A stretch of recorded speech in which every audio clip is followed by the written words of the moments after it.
Sinagtala Farm, Orani, Bataan. So malapit lang po ito sa Maynila. Pakalampas lang po ng Hermosa, Bataan.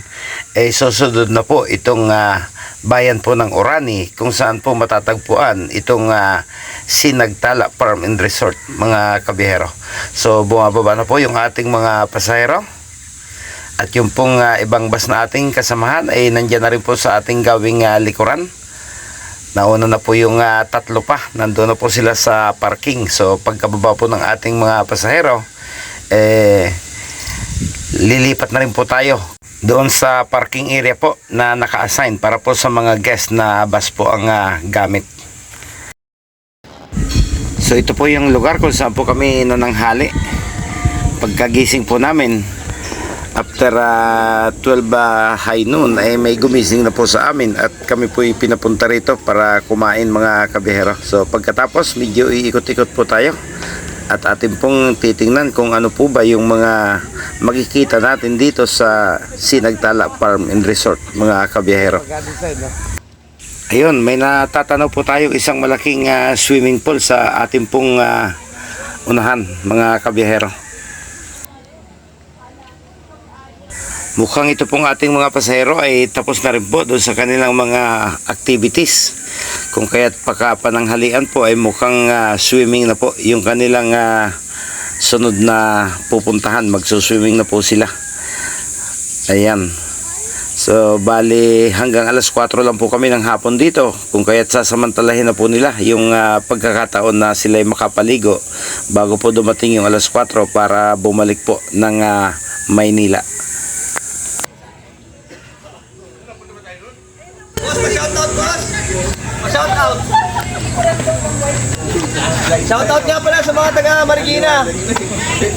Sige pa. Sabit na rin po yung mga taga Taytay Rizal, yung mga kamag-anak ko sa San Simon, Pampanga, sa side ng tatay ko, Lipton, Tagudin, Ilocos Sur. Yun!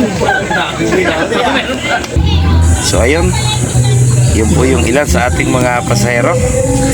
Binabati po nila yung kanilang mga kapamilya. Shoutout pa po sila. Maraming salamat po sa ating mga pasahero na nakikisali po dito sa ating vlog, mga kabiyero. So ito po yung ilan sa mga cottages, mga pahingahan pagtapos na po yung kanilang mga event, dahil sila po nagkaroon ng team building dito sa lugar na ito, mga kabiyero. So ayan, may iba't ibang lugar po ito dahil napakalawak po ng area.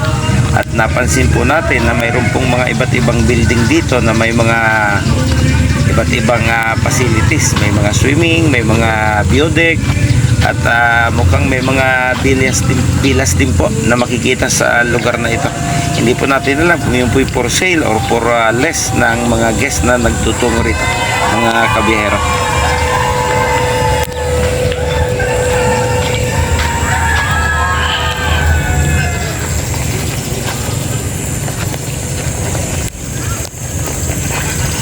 Ayan po yung kanilang bus parking area. Napakalawak. Kahit 100 bus po yata ay kakasya sa lugar na ito.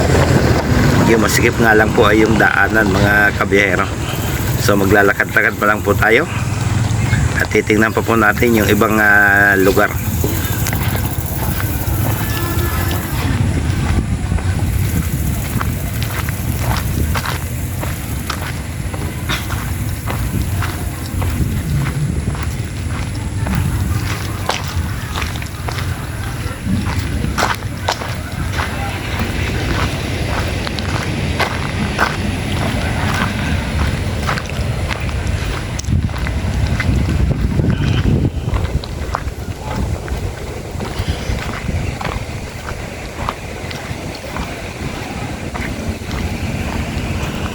So yan po yung ilan sa mga sinasabi ko pong mga villas na nakikita ko habang naglalakad ako, na hindi po natin alam kung ito po yung mga personal na nagmamay-ari o for less, mga kabiyero.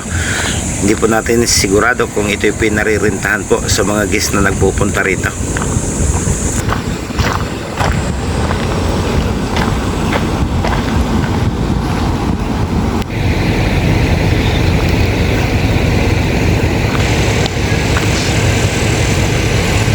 Tanawin area. So susubukan ko pong pumasok at titingnan natin kung may maganda nga bang tanawin sa lugar na ito.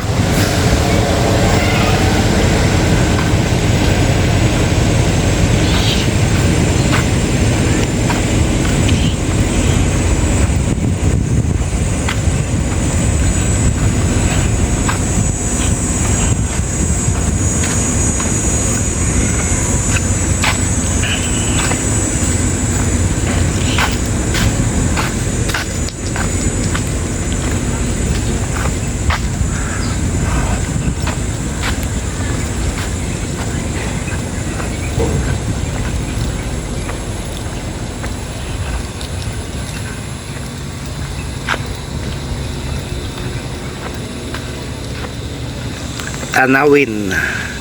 So yan, napansin po natin bawat building po ay may isang private pool. So siguro po yan ay para sa exclusive na paggamit ng pong mga nag-o-occupy po nitong bawat area po na iniaalok po dito sa Sinagtala Farm, mga kabihero. So ito po yung sinasabi.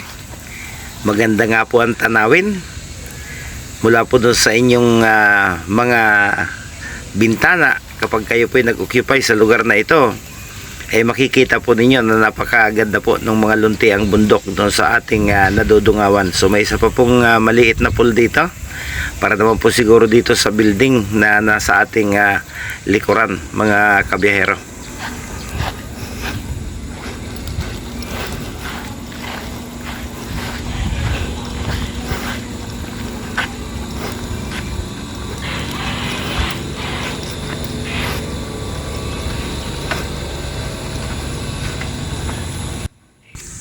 Okay, bumalik po tayo dito sa kanilang main road. Para po kasing isang oval yung kanilang main road, mga kabihero. At dito po ay nakita po natin na marami rin pong iba't ibang mga building dito na mukhang hotel po yung iba. So nakikita natin labas-pasok po yung iba't ibang tao sa bawat building. Malamang sila po yung mga nagleles nitong mga building na ito. Dahil marami din po kaming mga kasabay na private car na mukhang ito rin po yung kanilang naging destinasyon, mga kabihero. So dyan po sa unahan ng building na yan ay mayroon din pong mga swimming pool. So hindi po nag-iisa ang swimming pool dito. Napakarami pong swimming pool na pwedeng pagpilian, mga kabihero. Mula po kanina, marami pong iba't ibang uri po ng pangalan ng area sa lugar na ito. Itong nasa harapan natin, Angelica. Yung pong nasa likuran natin, Tampay. Yung pong mga building doon sa kabila, Labuyo Villas, yung tatak. So sila po ay nasa loob ng iisang compound, sa ilalim po ng iisang pangalan na Sinagtala Farm and Resort, mga kabihero. So ganun po ito kalawak. Ayun, may isa pa po tayong napapansin doon sa dulo, may tindahan din po rito. Para po doon sa mga biglaan ninyong pangangailangan nang hindi na po kayo lumabas dahil malayo po yung mga tindahan sa labas.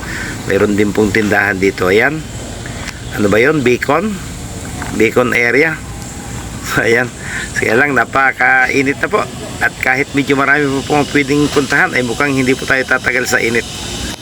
Okay, napakainit na po at malayo-layo na rin po yung ating nilakad. So pansamantala, magpapaalam na po muna akong ulit sa inyo.